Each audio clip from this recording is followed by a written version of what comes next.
You are bleeding out energy over battlefields that only exist in your head.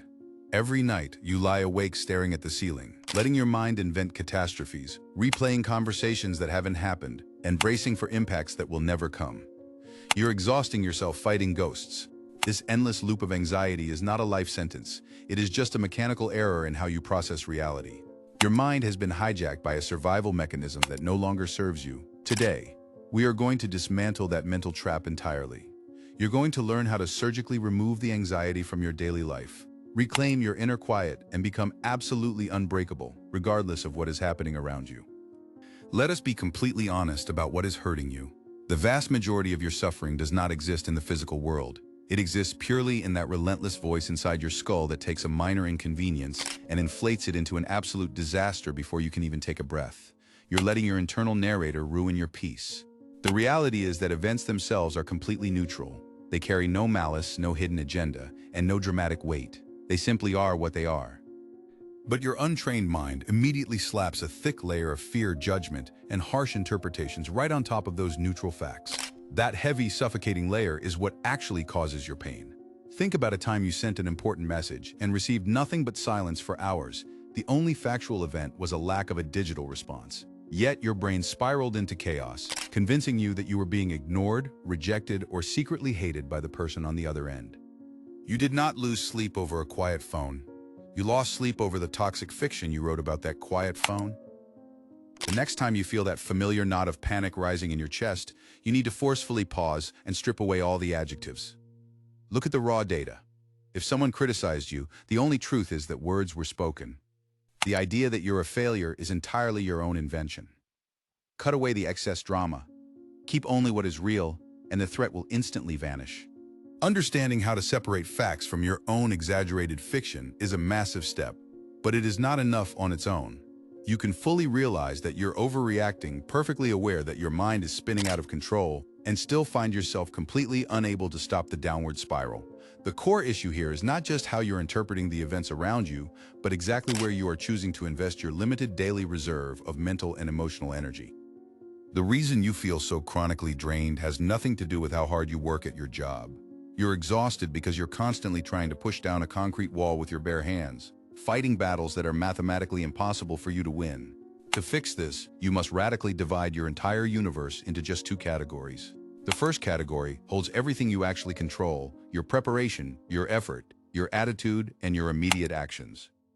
The second category holds literally everything else: the economy, the traffic, the opinions of strangers on the internet, and the final outcome of your hardest efforts. If an element belongs in that second category, it is not your property and it is not your burden to carry. Agonizing over those things is as foolish as screaming at the sky to stop a thunderstorm. You must detach your emotional state from outcomes you cannot dictate and aggressively redirect your focus to your own execution. Let us bring this into the real world. Imagine you have a critical career opportunity tomorrow.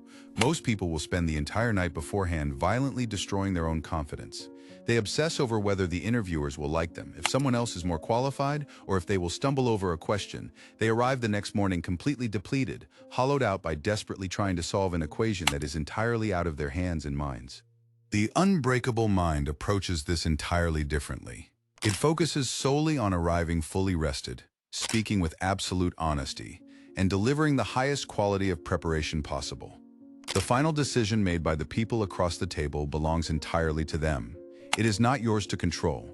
If you put forward your absolute best effort and still face rejection, you have not failed.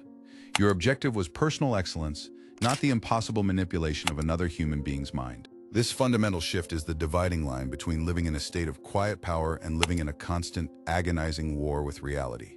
Whenever you feel yourself being consumed from the inside out, check your grip. Do you have total authority over this final result? If you do not, you must drop it immediately. Do not ignore the situation, but absolutely refuse to suffer over variables you never possessed. When you finally internalize this truth, you will experience an incredible lightness. Even after you learn to separate your judgments from reality and release what you cannot control, there is a darker, quieter breed of fear that lingers. This is the dread that attacks you at 3 in the morning when the world is silent but your brain refuses to shut down. It is a fear not of what has already happened, but of the devastating things that might potentially occur in the future. This anxiety feeds exclusively on the unknown and thrives in the shadowy corners of your mind. This type of fear has a very specific weakness. It only holds power as long as you refuse to look directly at it. The monster hiding under the bed is not terrifying because it is massive. It is terrifying precisely because you have not seen it. It lives unchecked in your imagination, where it can grow to impossible world-ending proportions. The most courageous thing you can possibly do in this situation is to aggressively turn on the lights and force yourself to stare right at the monster.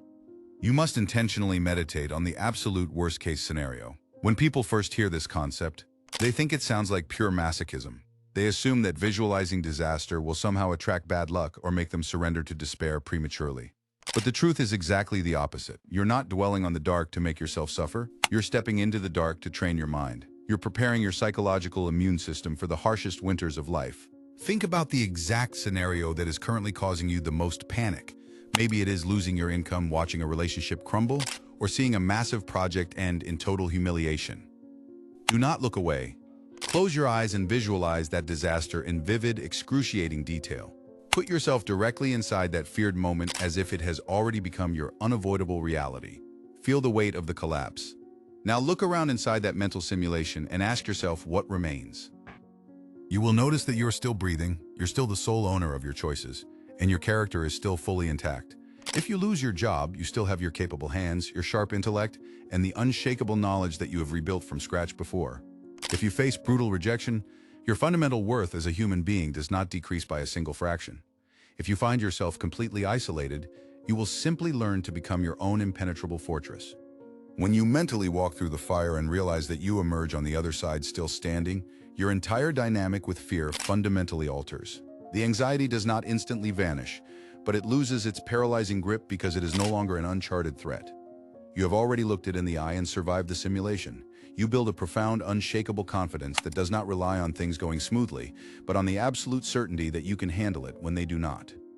There is a critical missing piece that mental exercises alone cannot provide.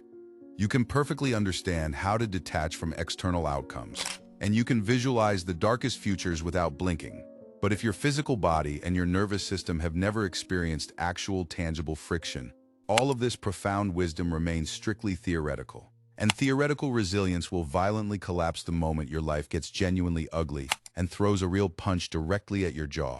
Have you ever wondered why so many seemingly capable people completely shatter at the first sign of a serious crisis? It is not because they were born inherently weak or defective. It is because they have spent years carefully curating a lifestyle completely devoid of resistance. They avoid all friction, sprinting away from every single moment that might push them slightly beyond their comfortable baseline. They have lived wrapped in bubble wrap, mistaking a lack of challenges for genuine safety.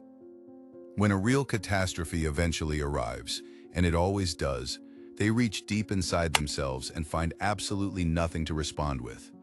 The muscle of resilience does not magically appear simply because you desperately need it to exist. True confidence is not an emotion that randomly descends upon you while you wait around feeling safe. It is a hard-earned biological adaptation. If you never force yourself to push through discomfort, your brain has zero logical reason to trust your capabilities. To forge a mind that cannot be broken, you must actively hunt for discomfort before it inevitably hunts you down. Do not wait passively for the world to deal you a crushing blow to find out what you're made of. You need to initiate the conflict yourself on your own terms in controlled environments. This does not require grandiose, heroic acts of extreme survival. It requires a relentless daily commitment to proving to your own nervous system that you are the one holding the steering wheel. Step into a freezing cold shower when every fiber of your being is begging for warmth. Force yourself to run in the rain while the couch looks incredibly inviting. Lock your phone in another room for hours, enduring the artificial panic of disconnection, just to remind your dopamine receptors who is actually in charge. Embrace a bit of hunger, wake up before the sun, and seek out the quiet, unglamorous friction of discipline. These seem like tiny actions, but the psychological signal they send is deafening. You are demanding respect from your own biology.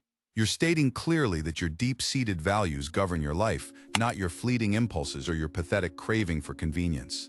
When you repeat this deliberate exposure to stress day after day, your fundamental posture toward the world transforms. You stop desperately seeking the easy route, recognizing that the path of least resistance leaves you defenseless. You walk with a quiet lethality, knowing you have already conquered your own weakness. All the clarity, calm, and manufactured resilience you have built will eventually erode if you do not possess one final, uncompromising filter. You need a brutal perspective to keep the trivial nonsense of daily life from creeping back into your mind and stealing your peace. Without this ultimate lens, it is incredibly easy to lose sight of what actually matters. You must hold a constant, unflinching awareness of your own strict mortality. You must remember that the clock is running out right now. Most people recoil at this concept, calling it morbid or dangerously pessimistic. But listen closely. The only reason you allow yourself to be emotionally destroyed by a stranger's fleeting comment or an unanswered email is because you're secretly operating under the delusion that you have an infinite amount of time. You're throwing away entire days on fabricated drama because you subconsciously believe you have centuries left to spare. You do not have centuries. Your reserve is draining rapidly. If you knew with absolute certainty that this very day was your final opportunity to exist, would that minor criticism even register on your radar? Would you lose a single second of sleep over an imperfect project? You would instantly drop the heavy baggage of external validation and focus fiercely on what carries actual gravity. The people you fiercely love, the integrity of your character, and the raw beauty of the present moment. Use the undeniable fact of your eventual end as your ultimate compass. You are no longer a hostage to the unpredictable chaos of the external world. You know how to slice the exaggerated fiction away from the cold facts and drop the heavy burdens that never belonged to you. You have learned to stare directly into the dark, to chase the bitter medicine of voluntary friction, and to let your own fleeting mortality burn away the meaningless distractions. This is the exact psychological architecture used by those who have walked through absolute hell and emerged completely unbreakable. Do not let another second of your finite life be stolen by anxiety. If this message cracked the mirror for you, hit the subscribe button, share it with someone who is currently suffocating in their own mind, and prepare for the next step. The real work is just beginning.